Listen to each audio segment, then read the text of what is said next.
Now, you may have witnessed it, or it may have happened to you. 3/4 of phone thefts in the UK take place here in the capital, many of them by people riding e-bikes and scooters. It's led to pressure on tech and phone companies to find ways to lock criminals out of stolen handsets to try and tackle the problem. Harry Lowe's been finding out more. Blink and you'll miss it. Phones being snatched by thieves on bikes and e-scooters. It's rife. A phone is stolen every 6 minutes in the capital. But what's being done about it? I'm not a thief. At Google's offices in St Pancras, London's mayor was testing tech which uses AI and sensors to lock a screen within seconds of being seized. You can then remotely lock a phone altogether by entering your number on a different device. Nobody's pretending this is the silver bullet, but it's a step in the right direction. Our concern previously was mobile phone companies aren't taking this seriously. We remember, many of us of a certain generation, stereos being stolen from cars, that's been designed out, or tom-toms from cars, that's been designed out, and we were asking mobile phone companies to do more. Google have stepped up to help in that process.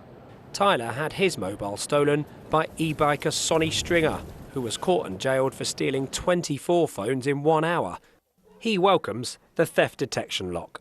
I actually think this new technology is quite good because when my phone got stolen, I was unable to actually remote lock my phone, and I really struggled because I couldn't remember my password at the time. So when I got access to internet, I was at a crossroads that I just couldn't lock my phone because I didn't remember my passwords. Because you were flustered? Because I was flustered, and I updated my password about 6 months ago. So I think having Google's new initiative where they only need your mobile number, I think that's a good way to lock phones. But will it make a difference? Jake's a cybersecurity expert and says you're dealing with very sophisticated criminals. All of these extra features, they do a little bit to reduce it, but at the end of the day, these thieves are career gangs. They know how to operate, they know how to get all of these phones shipped out of the country. They get barred in the UK and Europe, but they simply work in other countries like Russia, China and Africa.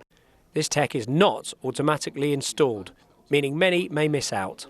These new protection layers, they're not on by default, and that's a big issue. For some people who may not know how to activate it, why not push this so it works without having to do anything, and then people are, well, safer from the get-go. Although this would-be thief was stopped in his tracks, it's hoped this new tech will reduce the need for human intervention. Harry Lowe, BBC London.